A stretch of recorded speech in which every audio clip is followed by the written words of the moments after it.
Hello people, this is Socrates Son. Today I will be responding to this video. Socrates Son embarrassed and taught basic philosophy.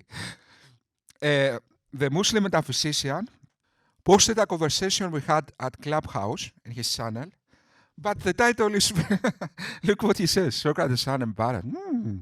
Okay, we will see now what actually happened. Let's go to the conversation. Discussions like all over the place. I don't know whether you're critiquing the idea of like conjunctive facts. Okay, well, conjunctive facts can have explanation, but there could be like more than one. Oh no, hey, God could be otherwise. I mean, I don't know. Maybe you guys just settle on an objection Yes, for us to the discuss. God's simplicity. This is what I'm attacking. In other words, I'm saying, is it truly probable in a cosmological sense? Yeah, but the cosmological argument doesn't say that God is simple. That's like a different argument. Exactly. That's exactly my point. In other words, we see this special pleading when it comes to the universe. They say how is it possible the universe something always existed, but when it comes to God, who is more complex in a cosmological sense, if you don't apply the religious definition, something that can do everything and has specific character, how is that probable to always exist inevitably? But Socrates, I think you need to like attack a specific argument if you're going to say there's special pleading. You attack a specific maybe formulation of the argument, or Yes. point to somebody who's been defending it and committed a special pleading fallacy. Just because something is true of a particular category and not of another category, that doesn't necessarily mean it's special pleading. You need to have reasons for why you're making an exception or why there's a difference. If you don't, and it's just arbitrary, then that would seem to be special pleading. But then, in order for us to know whether the special pleading, charge applies, we're going to need to know what argument you're referring to, and what specific premises, and how Yes. the premises, how they're being defended and stuff like that. Yes, of course. Yes, I understand what you said, sir. I am attacking specifically the term. It could not have been any other way, and I make a direct question: could Allah have been any other way? Yeah, I see. I'm not sure what that means. Like, it could not have been any other way. I'm not trying to be pedantic. I'm just saying that different people mean different things by that. So I think that language is not very helpful. Yes. So, in the contingency argument, contingency means something is a contingent truth when it is true, but might not have been. Something is a contingent being when it might not have existed. Now, let's go to the necessary. Something is a necessary truth when it is not only true, but could not possibly have been false. Something is a necessary being when it not only exists, but could not possibly have failed to exist. What we notice here, first of all, we notice a distinction between mental concepts and beings. Truth, okay, and being, a being. God is in the category of being. In other words, he must exist in some cosmology. Jake. God is not jealousy. It's not an idea like jealousy. It's not truth. This is what you confuse. God is a being. That's why you call it the necessary being, as you do. Admitting that. That is the first thing we see now. The second thing we see is that it doesn't say a necessary being is a conscious. It doesn't say a necessary being is one. What it says, a necessary being is when not only exists, but could not possibly have failed to exist. That is the first thing we need to investigate. Yet, what I've noticed is things always go to secondary parts. He is conscious because he must do the universe. He is one because if he wasn't one, the two gods will be competing. All that are secondary. Why we don't regard, when we want to imagine something always exists and being inevitable, the first thing that comes in our mind is nothing. So it's not difficult to imagine nothing always existed inevitably and could not have been any other way. But then the next logical step after nothing, after the philosophical nothing, that we all agree, that I agree never existed, the next inevitable step is something like the cosmological nothing, not the most complicated being imaginable. What I've noticed is that people who in in a sense insert their theological definitions just because my theology says that God is simple and it fits with what my theology says, that means it's probable. But now we see two different standards, because in one case we investigate things with probabilities in the real world and in philosophy, and in the other case we just insert God like because our theological definitions fit with No, the but not argument. really. First of all, I mean, here we don't hold to divine simplicity. But I mean, like, even those who do, it's not like just arbitrary. It's not like they just say that, oh, because we have a theological commitment, therefore it's that. But we don't hold to what's it called, divine simplicity. But I guess what you want to say is that, how come it is the case that, the complexity. Hey Jacob, stop. Can you mute? There's a lot of background noise coming. Okay, there you go. Yeah. So I guess what you want to say is that, like, so we see like complexity in the universe and stuff, and if we say that, okay, the universe has to have an explanation because it's conceivable, like, it's just logically conceivable that it could have been otherwise, right? You can describe it in different ways, and I mean, it always depends on what you mean by that. But and you're saying the same applies to God. Well, hey, it's conceivable that God could have been like, let's say, not good, or whatever properties God has. Exactly. He described that perfectly. The universe, he says, must have some explanation because it is conceivable. It could have been otherwise. And I say, God must also have some explanation because it is conceivable. It could have been otherwise. Okay, that's exactly. But where is the special pleading? Instead of investigating God, whether it is conceivable, it could have been otherwise, they insert theological definitions and say, because my theology says that God is inevitable, it couldn't have been any other way. Uh, I mean, if that's all the person is saying, that like you could just logically conceive of the entity being described differently, therefore it has an external explanation, then yes, that should apply to God. But I'm not sure that's like that's what anybody's really saying. No, it could have been otherwise in the sense that it is contingent, and it's going to depend on what you regard as contingent or not. So if it could have failed to exist, or it could have been otherwise, then it is contingent, right? Yeah.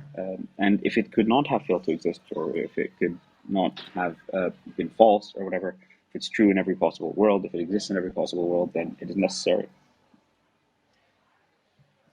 Yes, but what I feel is that that also reflects the theological position, not a real cosmological probability. What do you You mean? What understand do you mean this? by cosmological probability? Because when we are to investigate whether something is probable to always exist inevitably, we need to apply some kind of secular logic and think. Wait just a moment. God, Brother, this is not about probability. We're not making like a probabilistic argument here. This is not. but Uh, yet that is the I'm not sure where the probability is coming in.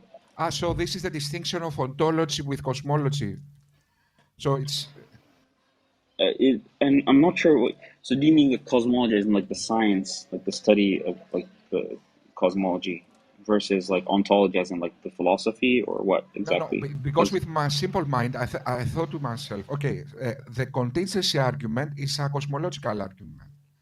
So it refers to real things. So when you say infinite regress, you are applying to cosmological things. And you make good arguments, like the Grim Reaper argument, for example. Okay, so that is cosmology. And suddenly, when it comes to God, we jump to ontology, and even worse, we apply theological definitions that don't even address philosophy. We just apply like a special pleading, like a magic card. When in fact, if you think it logically, for example, the Islamic God could have been eternal times, something different. It's not inevitable in any secular logic. Yeah, so you talked about like a Grim Reaper paradoxes and stuff like that. So it depends on. You're saying basically we apply that to the cosmos, right? But then why don't we apply it to God? Now, Yeah. you tell me why it should be applicable. So what is the common factor here between the two that basically makes them both basically susceptible to the Grim Reaper charge, right? Um, because what you need is an infinite amount of time, or an infinite basically infinite you need an infinite platform, and you need like to make use of some form of like patchwork principle or something, and put agents there and apply a super task to bring forward this contradiction that results from the Doom Reaper paradox. And what that is trying to show is that, well, I guess if you take the causal finitist solution, it's that any causal series just has a finite number of members.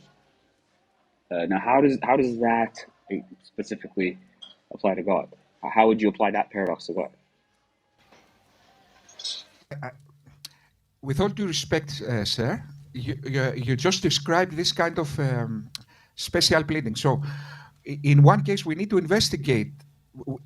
First of all, we all agree that what always exists, the origins, is a very difficult question. So we all agreed with the difficulty.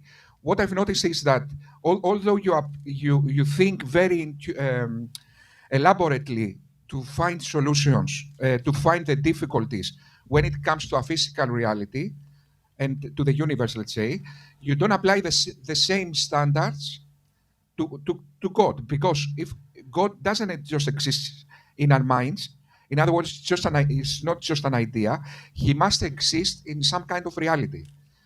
But when you say Yeah, but that's what I'm asking you. I'm asking you, what is it that I'm applying to reality that I'm not applying to another reality in a special pleading sort of way? So I told you what we need in order to run a Grim Reaper's scenario, right? And I asked you whether we can run that when it comes to the I existence of understand. God. So do you have these things? If you do, and maybe on certain models of God you do, and you can. In fact, I mean, Jake was talking about this to us maybe a while back when we were discussing this about a specific model, God, the Timean model, and he was saying, well, hey, maybe when it comes to the perpetual creation idea, he was saying maybe we could apply the same paradox would apply. So it's like we discussed that, like, hey, maybe the paradox could apply to this specific understanding of God. So, but then you can't just say just any understanding of God is gonna fall prey to the same kind of objection. You need to say that, oh, this specific conception of God should be basically susceptible to the same weakness for such and such reasons. You can't just it's just what you're saying is just very I vague agree. in general. The contingency argument is an argument brought forward by theists with secular ways to prove God. So it's a secular argument. There is two ways to investigate the existence of God. Is reason and evidence. So we need to apply reason and evidence equally to all hypotheses and figure out what is more probable. But what I've noticed apologists do is that on one hand they apply all the difficulties to the universe. They say how the universe can be an infinite regress, all this kind of stuff. And on the other hand, when it comes to God, they apply the theological definitions. Okay, this is the special pleading I'm noticing. They have a description of God in their theology and then compare this description with the necessary being. That's a special pleading, logical fallacy. I agree. So my first is the complexity issue of God, and then is the purposefully nature of God. So when we see something is purpose, you know the classical theist argument where somebody walks in the beach and sees a clock, and he immediately understands that this clock has some kind of purpose. This kind of purpose full description applies also to God. So when we are to imagine something always existing inevitably, the first purpose is not favor to this assumption. Also, complexity is not favor to this assumption. For example, the same way What we do you don't. mean? I don't understand. Can you explain? Just focus on the purpose part, because I don't understand what you mean about that. Like, what do you mean Okay, that okay. purpose? Yes, yes, I'm trying to. Let's go first to complexity. Okay, the same way we don't think an iPhone always existed. Why we don't think an iPhone always existed inevitably? Because it's complicated. It's got parts. It's got a specific function. So it doesn't make sense an iPhone always existed. No, I God don't applies. agree with that, by the way. I don't agree with that. So I would be inconsistent if I Yeah, we told don't you make that that argument. any We don't make yeah. that argument.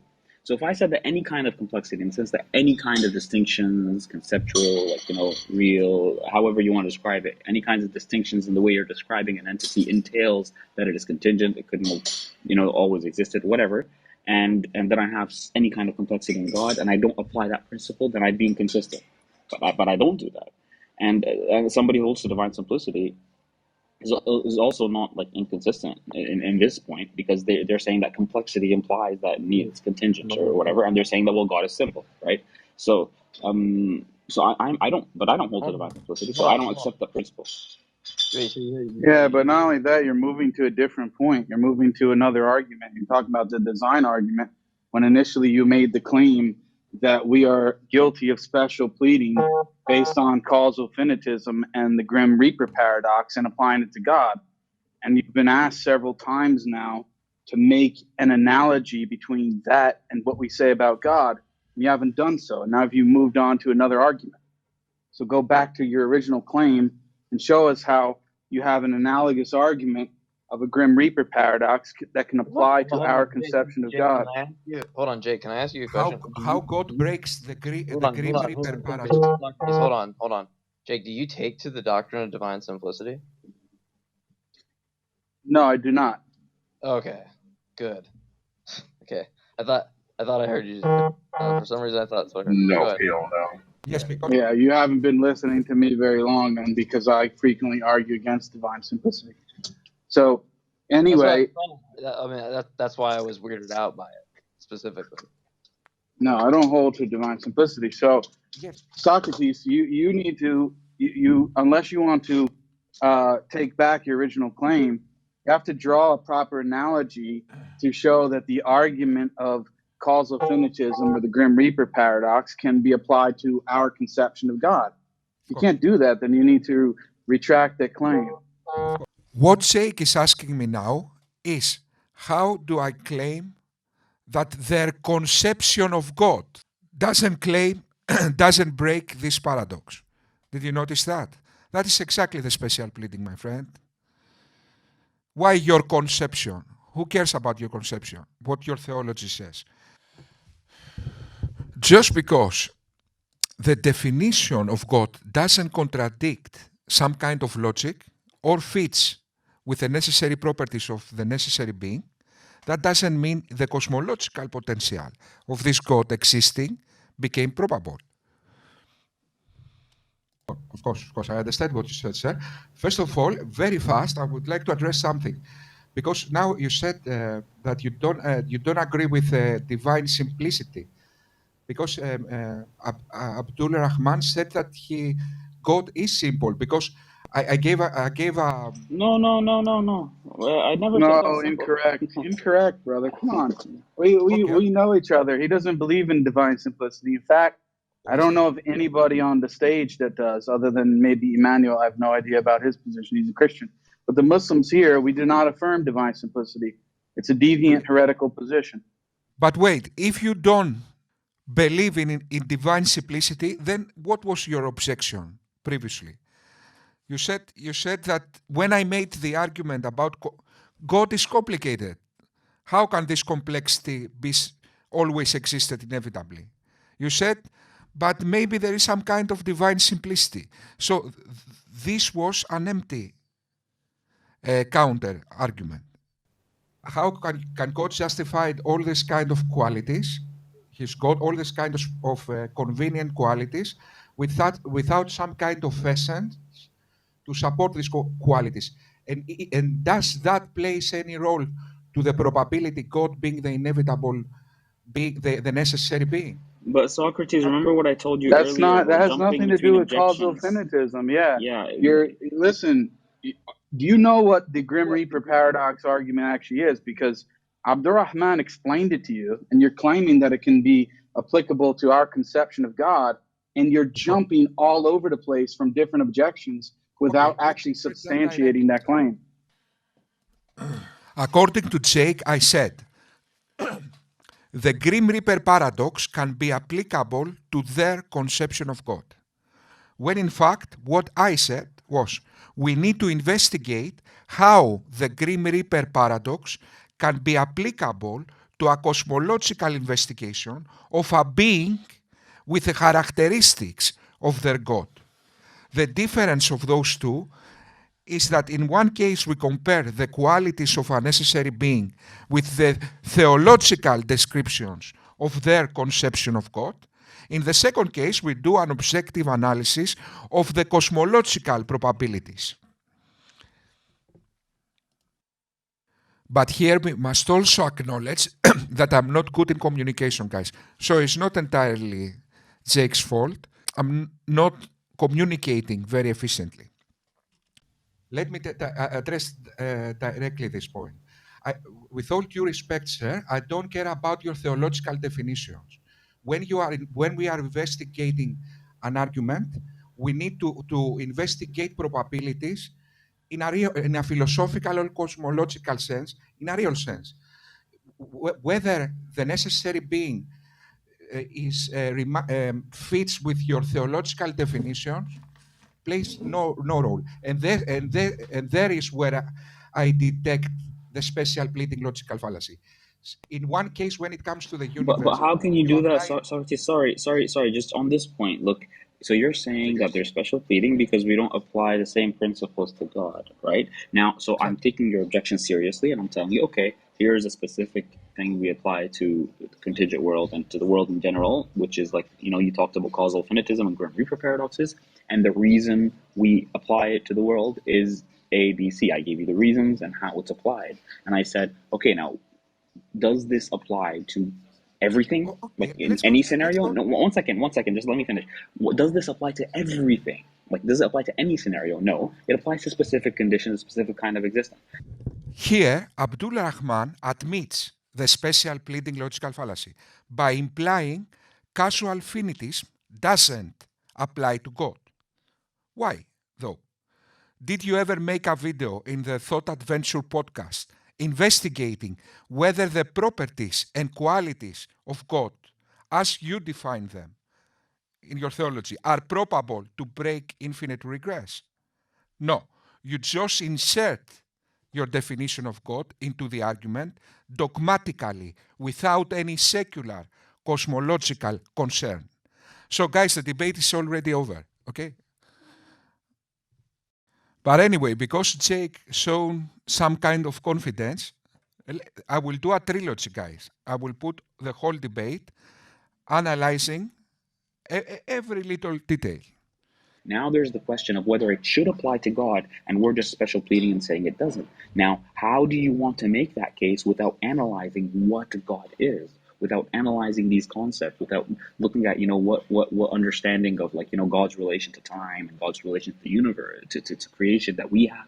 You can't just make that blanket statement without going into our theology and how we do how we understand God and why we don't apply the same principle to that realm.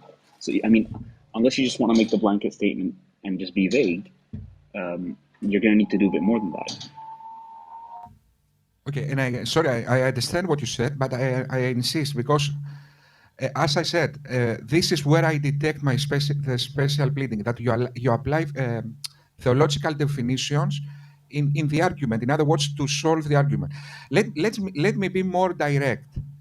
Okay, God supposedly breaks the Grim Reaper paradox. How is consciousness probable to break this paradox when in fact consciousness, everything we can see, we can imagine of consciousness is casual. First we decide, and first we act, and then we decide. What I'm trying to say is that But consciousness, what does consciousness have to do with causal finitism? I mean, it doesn't matter because what cause you put there. You could notice he said, what does consciousness has to do with causal finities? Wait just a moment. That's the special pleading logical fallacy. Are you serious, my friend? Consciousness applies to causal finities more than the universe. Much more. Everything that defines consciousness is implies some kind of causality. First, I decide and then I think. How do I think? First, I think when I want to say nice debate, what I do, what I say, blah, blah, blah, blah, blah. First, I say the last word and then I say the first word. And consciousness is completely bounded to this kind of causal finities, much more than the universe. The universe, in fact, in the fundamental level, is not bounded by causal finities because we have the quantum qualities. That's why we use probabilities to define the quantum level. We don't use specific places, we use probabilities.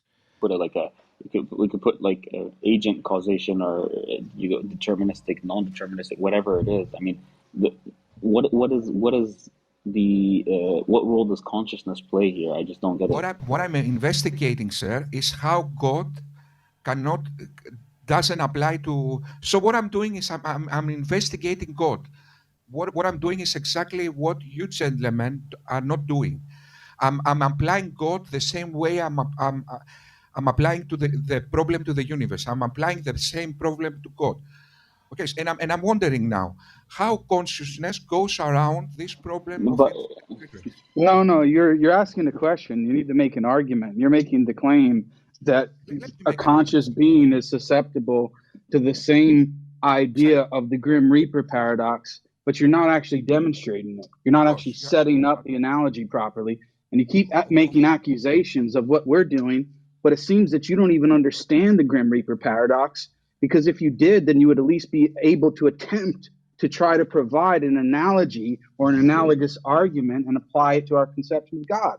But you're not doing it. And frankly, you're wasting time because we've given you several times to do so.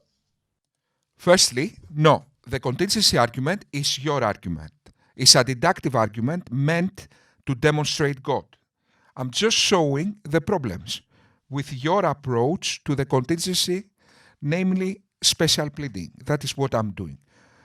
Secondly, I gave an argument why God is not probable to solve causal finities, because consciousness is not magic, it also potentially applies to causal finities. And that was what I was suggesting to investigate. Then he started accusing me that I don't understand the Grim Reaper paradox. That was an attempt to discredit my character, not the argument. And then he finished with the words, and apply to our concept of God. When that was exactly my objection. I don't care about your concept of God. I care about the cosmological probability. Okay, sir. So my argument now is, I say that radical consciousness is insanity. It's not consciousness. In other words, consciousness that doesn't apply to some kind of linear time environment, it's insanity. Can you imagine having what consciousness that doesn't apply to time and causality? It's insanity. First I act, then I decide. I want to say one word, but I think another word.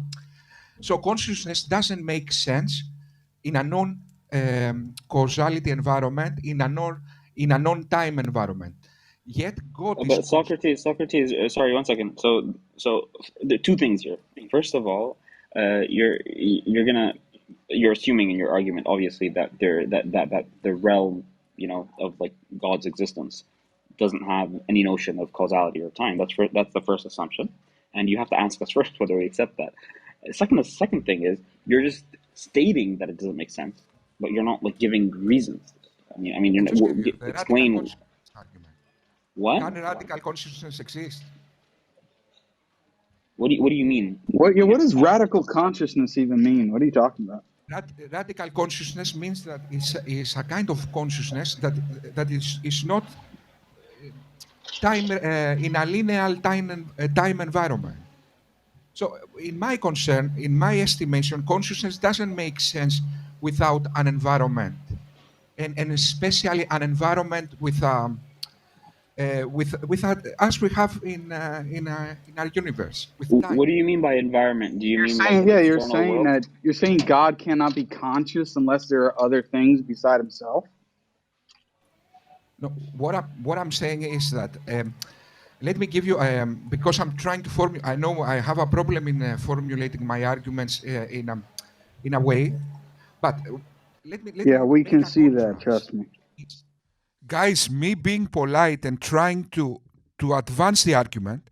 Why I'm saying all these things? Why I'm being modest and polite? Because I want the argument to advance. So I'm playing also with reason and with their psychology. So I want them to be calm in order to hear what I'm saying, instead of getting their egos going. So that thing I'm doing now, Jake thinks, he won the argument because I was being polite and modest. No, Jake. Let's continue. Yes. Well, let me make a contrast. For example, is a quantum environment, for example, there are some kind of qualities that go around, let's say, time limitations. So time can be there is some kind of radical time. Future and past might coexist, and all this kind of stuff. So when it comes, if the necessary being is some kind of quantum environment, let's say, then there is a potential to go around all these classical limitations, like infinite regress, like time being, radical and all this kind of stuff. But when it comes to consciousness, in my estimation, it only makes sense in a universe where time is, as we experience time in our universe. What I'm doing, in other words, guys, is I'm applying the same arguments you apply to the universe. I'm applying the same arguments, and I'm comparing the probabilities. And I say, okay, No, there you're are. actually not, Socrates. You're actually not. You're claiming that you're applying the same argument, but you have failed to apply the Grim Reaper paradox about 5 times over again to our conception of God. And honestly, if the other mods are okay with it, I'm willing to move on because we've given you several attempts and you failed to do so. You keep repeating yourself that you are applying probabilities and examining God and you're applying the same reasoning. You're not. Jake, 3 seconds ago, literally, I gave you reasons why I don't think consciousness can break the causal finitism paradox. Okay. And I gave reasons also why I think a quantum environment can do that. Yet you say, after 3 seconds, you never gave any argument. What I'm doing right now. So when you interrupted me, I was giving an argument, in other words.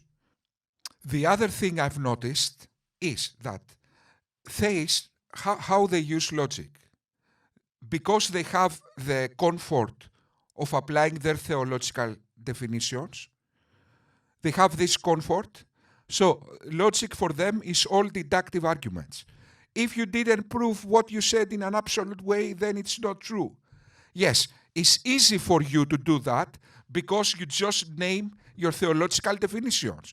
But I don't need to solve all the mysteries of the universe in an absolute sense in order to make an argument, Jake. What you are expecting from me is unreasonable. And from where you derive all this confidence? Because you don't have to prove anything. You just need to say, God did it. Understand now, Jake? I need to prove all the mysteries of the universe in order to make an argument in an absolute sense, in a deductive sense, and all you have to do is read the Quran.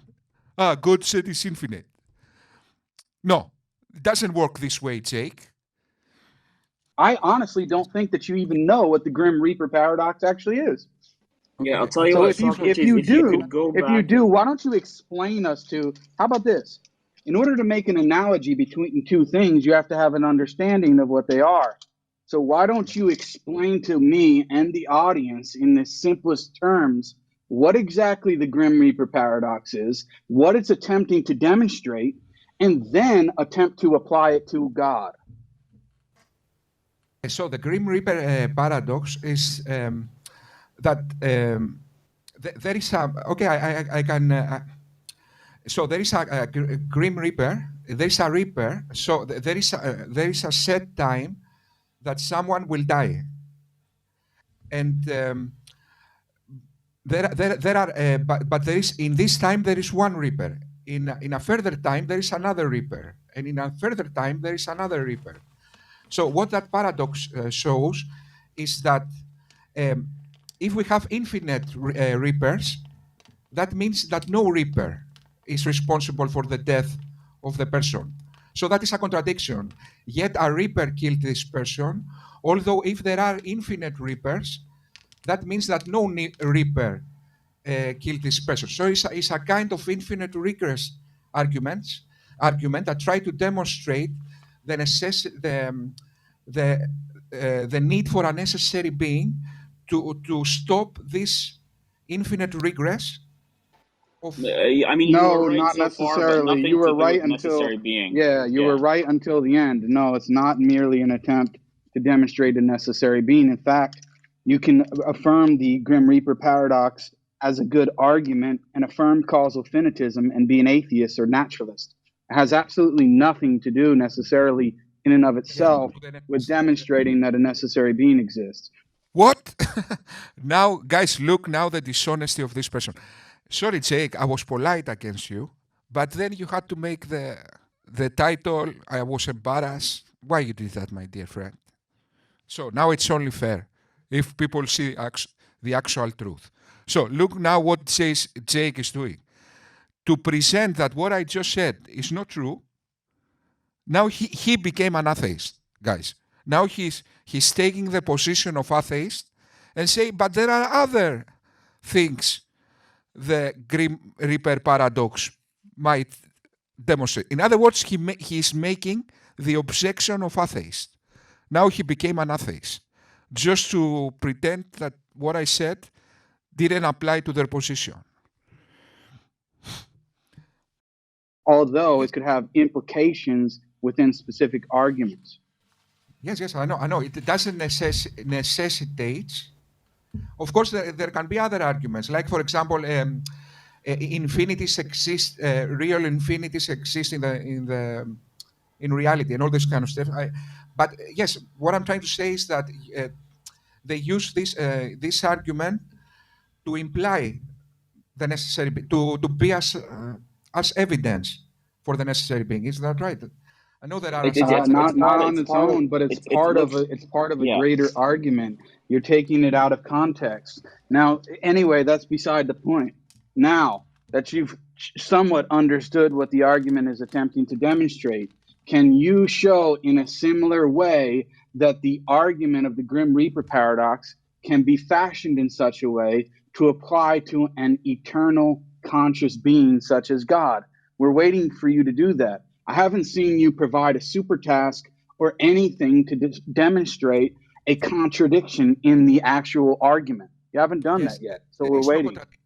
yes, sir. There is no contradiction because you define your God as you saying that God is infinite and God is as the Quran describes.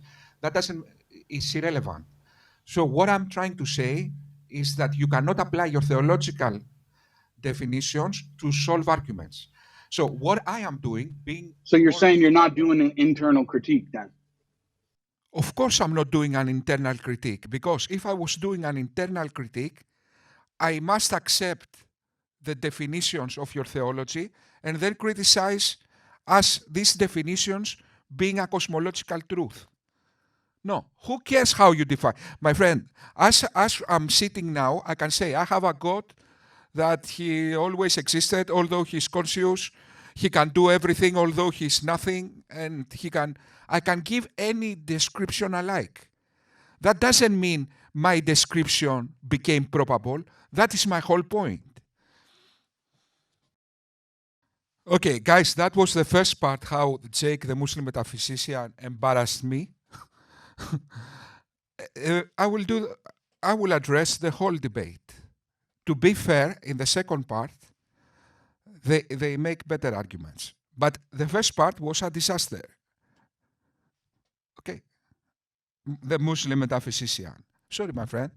And if you've noticed, my friend, I didn't have any mood to be aggressive, but you insulted me. So now I need to respond. Isn't that right, Jake? So I will post this video to your channel.